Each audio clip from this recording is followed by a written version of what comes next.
যদি তোমরা আল্লাহওয়ালা হও, যদি তোমরা কোরআন সুন্নাহ মাননেওয়ালা হও, কোন কথা বলতে গিয়ে শুধু এমনি এমনি বলা যাবে না, যাবে না, যাবে না।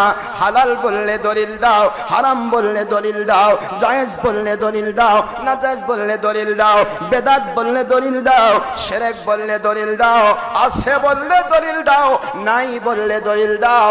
দলিল দিয়ে কথা বলতে হবে।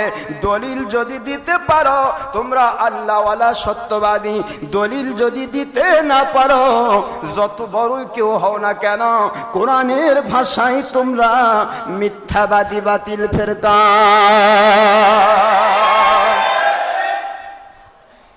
অথচ সম্মিলিত মুনাজাতের দলিল আমরা দিয়েছি 450। ঠিক না ব্যাঠি? এটা ইন্টারনেটে ওয়াজও গিয়েছে, হাত তুলে মোনাজাত, নবীর সুন্নত হিসেবে 800 শহীদের মর্যাদা। আবার এটার উপর একটা বইও আমি লিখে দিয়েছি দলিল দিয়ে। ঠিক না ব্যাঠি? এরপরে এ ব্যাপারে আর নতুন করে ওয়াজ করার সুযোগ থাকে না। আমরা বলতে চাচ্ছি যে কি জন্য আমি আজকে সংশোধনী চিন্তায় নিয়ে এসেছি। আমাদের কাজ হলো নিজে সংশোধিত হওয়া, অন্যকে সংশোধন করে দেওয়ার চেষ্টা করা। কেন কেন সাহাবায়ে কেরাম রাদিয়াল্লাহু আনহুম সকলে একজন আরেকজনকে সংশোধন করতেন। ঠিক না ব্যাঠি? ওলিয়া উলিয়াগণ সংশোধন করেছেন। ইমামে গাজালি রহমতুল্লাহ আলাইহি তার বিশাল বড় তাহলিক আলোচনা চলছে। এত বড় কিতাব তিনি লিখলেন, যেই কিতাবের নাম দেওয়া হলো ইহইয়া উলুমুদ্দিন, দ্বীনের ইলম জিন্দাকারী। জিনের ইলম জিন্দাকারী। সেই সময়ের মুফতিগণ লিখেন, দুনিয়ার ইতিহাস থেকে যদি সকল কোরআন শরীফ এবং হাদিস শরীফ, কোরআন শরীফে আয়াত, হাদিস শরীফ মিশে দেওয়া কারো সম্ভব হবে না। আল্লাহ নিজে হেফাজত করেছেন।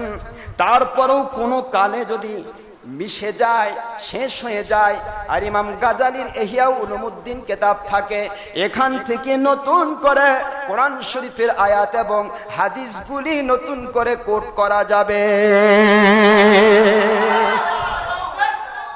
এত বড় দরজার আলিম ছিলেন তিনি। সেই আল্লাহর ওলি কি বলতেছিলেন?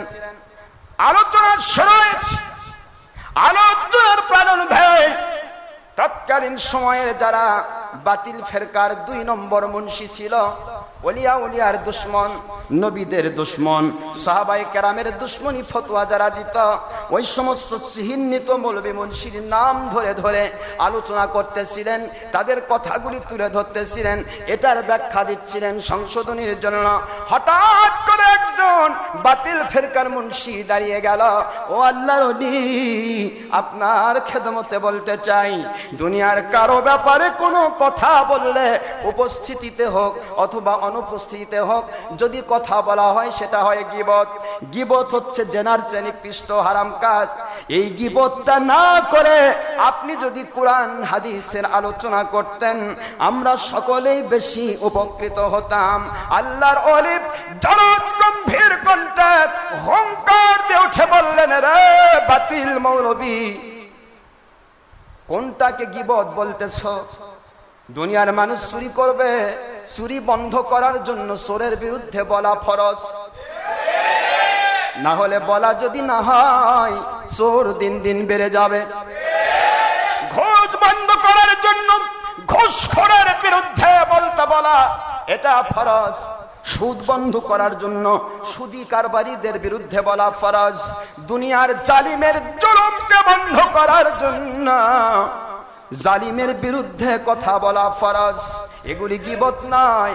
গীবত ওইটাই যেটা ইমাম গাজালির বিরুদ্ধে তোমরা লুকে লুকে লুকে লুকে ফিসির ফিসির করো। আল্লাহু আকবার বলো।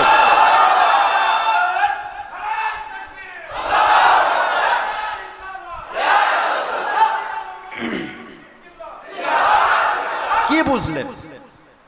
গীবত কাউকে ছোট করার জন্য ফিসির ফিসির করা, একজন আরেকজনের কানে বলা, সংশোধনী নয়, ফিসির ফিসির। কথা কি বুঝতে পেরেছেন? এটাকে কি বলা হয়? গীবাত বলা হয়। ইমাম গাজালি রাহমাতুল্লাহ আলাইহি বলেন, আজ পর্যন্ত দুনিয়ার কোন আল্লাহর ওলি, কোন সাহাবায়ে কেরাম কোন মানুষকে ছোট করার জন্য কোনোদিন কথা বলে নাই, বরং মানুষ থেকে একজন মানুষ অপরাধ জগতে চলছে, আর ওই অপরাধীর বিরুদ্ধে মানুষকে সোচ্চার করে দেওয়ার অর্থ হচ্ছে মানুষগুলোকে ওই অপরাধ জগৎ থেকে বাঁচানোর চেষ্টা করা। এইটাই বলা হয়েছে কওলুল হক, সত্য কথা বলা, আফদালুল জিহাদ, উত্তম জিহাদ। আর আসাকিতুল হাক্কিস শাইতানুল আখরাস, আর সত্য গোপনকারীরা যত বড় কেউ হোক না কেন, দলের স্বার্থে, ব্যক্তি স্বার্থে, নিজের স্বার্থে, অর্থের স্বার্থে, দুনিয়ার স্বার্থে, সম্মান যাওয়ার ভয়ে, ইজ্জত যাওয়ার ভয়ে, মাল কামাইয়ের স্বার্থে যদি কেউ সত্যকে গোপন করে যায়, ওরা হবে বোবা শয়তান। তাহলে কোনটাকে